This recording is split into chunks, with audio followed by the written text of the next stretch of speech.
ముందుగా సనాతన ధర్మ కుటుంబీకులందరికీ కూడా శుభాభివందనాలు. ఈ రోజు నేను మీతో చర్చించాలనుకున్న ఆలయం చోడవరం గణపతి దేవాలయం గురించి ఈ రోజు మనం తెలుసుకుందాం. మనందరికీ తెలుసు, ఆది పూజలు అందుకునే దేవుడే సాక్షాత్తు ఆ బొజ్జ గణపయ్య. గణపతి మంగళకరుడు. అందుకే ముఖ్యమైన పనులు ప్రారంభించే ముందు గణపతిని పూజించడం మనకు సాంప్రదాయం. సకల ప్రమద గణాలకు అధిపతి అయినటువంటి వినాయకుడిని పూజిస్తే కార్యసిద్ధి తప్పకుండా కలుగుతుందని భక్తుల విశ్వాసం. వినాయకుని ఆలయం లేని ఊరంటూ ఉండదు. అయితే కొన్ని గణపతి ఆలయాలు చేతులించిన మిస్టరీలతో శాస్త్రజ్ఞులు కూడా సవాల్ విసురుతున్నాయి. అలాంటి ఒక మహిమవంతమైనటువంటి గణపతి ఆలయం గురించి ఈరోజు కథనంలో మనం తెలుసుకుందాం.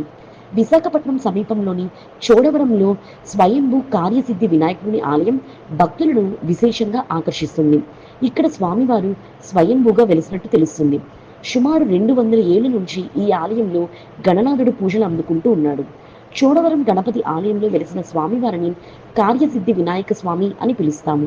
ఈ వినాయకుని దర్శించుకుంటే విఘ్నాలన్నీ తొలగిపోయి కోరిన కోరికలు తీరుతాయని భక్తుల విశ్వాసం.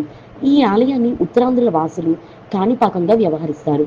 చోడవరం కార్యసిద్ధి వినాయకుడు తనను ఆశ్రయించినటువంటి భక్తుల కోరికలను తీరుస్తూ వారి పాట కొంగి బంగారమై బాసిల్లుతూ ఉన్నాడు. మరి ఇంతటి విశిష్టత కలిగినటువంటి ఈ క్షేత్రస్థల పురాణం గురించి ఇప్పుడు మనం తెలుసుకుందాం. సుమారు 200 సంవత్సరాల క్రితం ఈ ప్రాంతంలో గొర్రెలను కాస్తుండగా ఒక గొయ్యిలో నుంచి వినాయకుని విగ్రహం అకస్మాత్తుగా పైకి వచ్చి దర్శనం ఇచ్చిందంట. అలా స్వయంభూగా వెలిసిన ఆ వినాయకునికి ఆ ప్రాంత ప్రజలందరూ, పెద్దలందరూ కలిసి ఈ ఆలయాన్ని నిర్మించి పూజాధికారులు నిర్వహించడం ప్రారంభించారు. ఆనాటి నుంచి ఈ గణపతి ఆలయాన్ని ఎందరో భక్తులు సందర్శించి తమ అభీష్టాలను, కోరికలను నెరవేర్చుకున్నారు. చోడవరంలోని స్వయంభూ కార్యసిద్ధి వినాయకుని ఆలయానికి ఒక ప్రత్యేకత కలదు. గర్భగుడిలో ఈ వినాయకుడికి నడుము పైగా వరకు మాత్రమే దర్శనమిస్తాడు. వినాయకుడి తొండం భూమిలోకి చొచ్చుకుపోయినట్టుగా ఉంటుంది. అయితే ఇక్కడి వినాయకుని తొండం ఆలయం పక్కనే ఉన్న చెరువు వరకు విస్తరించి ఉంటుందని భక్తులు చెప్తారు. గర్భగుడిలోకి నిరంతరం స్వచ్ఛమైన నీరు ఉబికి వస్తూ ఉంటుంది.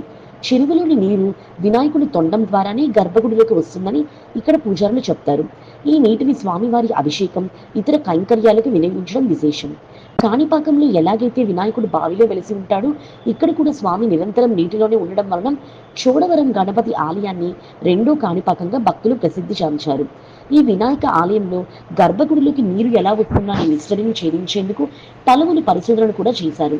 గతంలో ఆలయం చెంతనే పెద్ద చెరువు ఉండేదని, కాలక్రమేణా అది కనుమరుగైందని స్థానికులు చెప్తారు.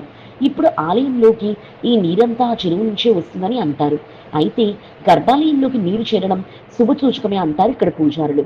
అయితే గర్భాలయంలో స్వామివారి తొండం చెరువు వరకు వ్యాపించి ఉండడం, గర్భగుడిలోకి ఊట నీరు రావడం ఎలా వస్తుందనే మిస్టరీని మాత్రం కొంతమంది తవ్వకాలు కూడా జరిపారని స్థానికులు చెప్తారు.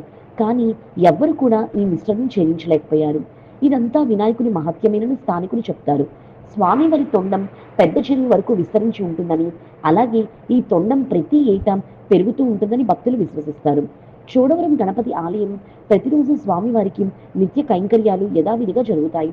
ప్రతి బుధవారం స్వామివారికి విశేషంగా అభిషేకం జరుగుతుంది. ప్రతి నెల వచ్చే సంకటహర చతుర్దశి రోజున స్వామివారికి అత్యంత వైభవోపేతంగా పూజలు నిర్వహిస్తారు. ఇక్కడ గణేష్ చతుర్థి సందర్భంగా 9 రోజుల పాటు స్వామివారి నవరాత్రి ఉత్సవాలు ఘనంగా జరుగుతాయి. ఈ సందర్భంగా చుట్టుప్రక్కల ప్రాంతాల నుంచి ప్రజలు పెద్ద ఎత్తున వచ్చి స్వామివారిని దర్శిస్తూ ఉంటారు. మరి ఇంతటి కార్యసిద్ధిని, విజయాన్ని కలిగించే స్వయంభూ చోడవరం విఘ్నేశ్వర ఆలయాన్ని మనందరం కూడా సందర్శిద్దాం. ఓం శ్రీ మహాగణాధిపతయే నమః.